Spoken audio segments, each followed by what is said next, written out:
Manchester United have spent more money than any other team in Europe over the last decade, and they have won 2 games in the knockout stage of the Champions League under this ownership who chose these managers after Fergie left.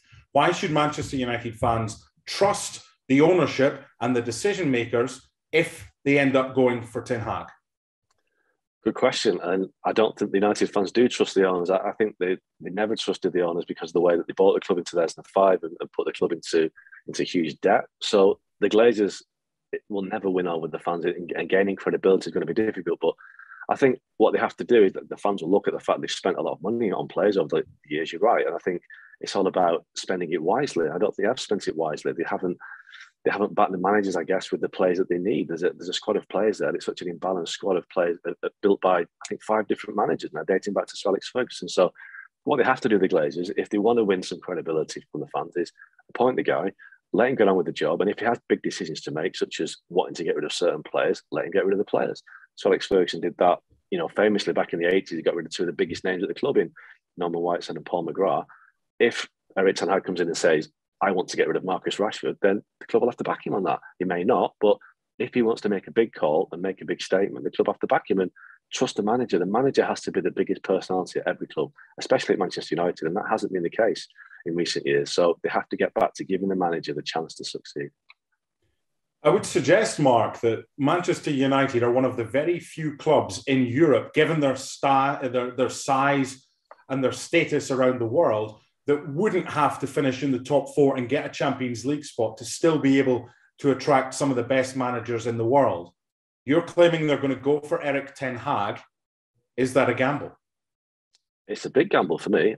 In many ways, if you want to look at the flip side of this, although he's got a reputation as being a great coach in Europe, a rising star, he's 52. Is he another David Moyes, a coach that stayed at a club longer than maybe he should have done, and he's untested at a big club? Is another AVB? Andre Villas-Boas came to Chelsea and at Tottenham, having built a reputation in Portugal with Porto, came to a bigger league with a much more demands and struggled. So it is a gamble by Man United. But if you look at the list of candidates out there, they were never going to get Pep Guardiola. They were never going to get Jurgen Klopp or Julian Nagelsmann. Thomas Tuchel, I guess, he settled at Chelsea. They had a chance with Antonio Conte, but chose against it. So once you take those guys out of the equation, what are the options? And the options were the shortlist. Ten Hag, Pochettino, Luis Enrique, and I was surprised at Lopetegui. I think he was never really a serious candidate, but there aren't a great raft of candidates that United could have chosen from. So on this one, I think they've identified a guy that is regarded by many as a bright coach, one of the best coaches in Europe. So fair enough, let's go and see what happens and back the guy. But they didn't really have a big choice, and that is where they're left. That is what they're left with. They tried and failed in the past to get Klopp. They tried and failed in the past to get Pep Guardiola. They could have looked at Diego Simeone. I guess he's a coach that hasn't been in the equation, but would Diego Simeone leave Atletico Madrid? Would his style be suited to Manchester United? Probably not. So I think for what is out there, I think Erik ten Hag is as good as United could have got. If an announcement is made that Erik ten Hag is going to be the next Manchester United manager, we're at the start of April, could timing be an issue as far as could they not wait? Because if things don't go according to plan at Chelsea and Thomas Tuchel becomes available in the summer, if it was a straight choice between an available Thomas Tuchel or Erik ten Hag, would that change things if a deal hasn't already been in place? I think it'd be crazy of United not to look at Tuchel if he was available. I'm pretty sure they've investigated that and to assess whether he would be available. And I think it's pretty clear that he wouldn't. I think whoever buys Chelsea in the coming days and weeks, I think they will look at the guy they've got in charge, Thomas Tuchel, and realise that, as Man United have found, if you're looking for a coach right now, there aren't many world-class coaches out there. And Chelsea have got one. They've got a world-class coach who's managed big clubs, who's won the Champions League, who's won the World Club Cup. So I think other than Pep Guardiola and Jurgen Klopp, I don't think Chelsea could get a better coach. So it'd be very foolish of whoever takes charge at Chelsea to say, sorry, Thomas, we're looking for something else. So I think United realised pretty quickly that as much as they'd like to get Thomas Tuchel on board, it was never going to happen. I think that's why they've not wasted time pursuing a lost cause. What do you think the feeling will be among Manchester United fans if Erik ten Hag is pictured with the scarf above his head?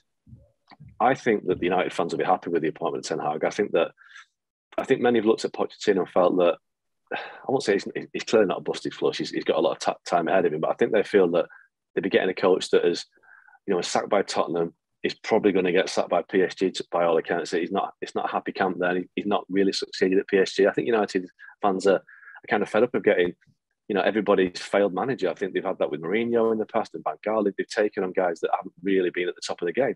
With Ten Hag, you're getting a guy that is at the top of his game and he hasn't failed elsewhere. So I think United fans would embrace it in the sense that he may come in and breathe some, bring some ambition to the club, a breath of fresh air in terms of what he brings, his own ambition and the ambition of the clubs, and somebody who has got a track record of building teams that win. What do you think is more important, bigger name or better CV? Well, with Man United, I think both matter. I think you need to be, rather than be a big name, you need to be a big character and a big personality. You need to be able to handle the club, handle the pressure of the club, because it is the biggest club in the biggest league, and that brings a big pressure, especially when it's the biggest club in the biggest league that's failing with its biggest rivals winning everything else. So massive pressure. So you need that character and personality to have it. If you haven't got the big name to go with it, that's fine, as long as you've got the ability and the personality to deal with it. We don't know if Ten Hag has the personality to deal with Man United. I think Pochettino probably could, but it looks like it's going to be Ten Hag. Dutch managers, they've got a track record of winning things in Europe, but Dutch managers tend not to be massively successful in the Premier League. So, he's got a lot of hurdles to overcome, Erik Ten Hag, but I think he would arrive at United with certainly the backing and the goodwill of the fans, and I think that is a good starting point. You've got to think, Mark, that there are certain managers that Manchester United went for that would say, okay, I want this, I want to bring in that, and that, and I want this much influence on the structure of this football club. Whether Erik Ten Hag has that kind of capability as opposed to, oh, Man United have come, they want you, well, I'm going to accept it regardless. Is the structure of that football club in place right now going forward to ensure that Erik Ten Hag can be a success there? Well, that is a $64,000 question because we don't know. Ed Woodward has left, so he's been replaced by Richard Arnold as chief executive. That'll make a difference in United's approach. But I think the recruitment side of the club has failed for maybe 10 years now, even dating back to Sir Alex Ferguson's time. So if they buy their own players and let their own players go, then Erik Ten Hag's going to find it very difficult to succeed. So he will have to go in there and make sure that he has the final say on the ins and outs and make sure the recruitment is where it should be. United have wasted so much money on players in recent past. And you look at Liverpool and Man City and Chelsea, they make smart buys. They don't always spend big money. Look at Andy Robertson at Liverpool, Gini Wijnaldum when he was there. Players from relegated teams that have become amazingly successful at Liverpool. Man United don't make signings like that, but they need to start making signings like that. Be smart in the transfer market.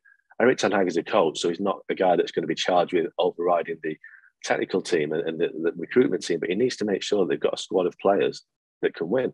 And for that to happen, the recruitment has to be much better at Man United. Final question. From what you have heard from your sources, what would be the time scale, the time frame going forward as to a possible appointment of Manchester United's next manager? Well, from what I've been told, it could be close. I don't think they'll wait till the end of the season. I think, if Ajax are receptive to Ten Hag leaving and compensation being paid up, I think it suits everybody for this to be announced sooner rather than later. It suits United to bring some clarity to next season, make the squad realise who's going to be coming in. And for Ajax, they need to plan ahead as well. They need to find a new coach and the players need to know what the future is. So it'd be foolish for Man United to wait until the end of the season in May to say, Erik Ten Hag's our coach. If the deal's in place, if there's an agreement on all parties, get it done, move on and start planning for next season. There's no time to waste for Man United. They've wasted enough time and money over recent years. Thanks so much for watching ESPN on YouTube. And for more sports highlights and analysis, be sure to download the ESPN app. And for premium content and live streaming, subscribe to ESPN Plus.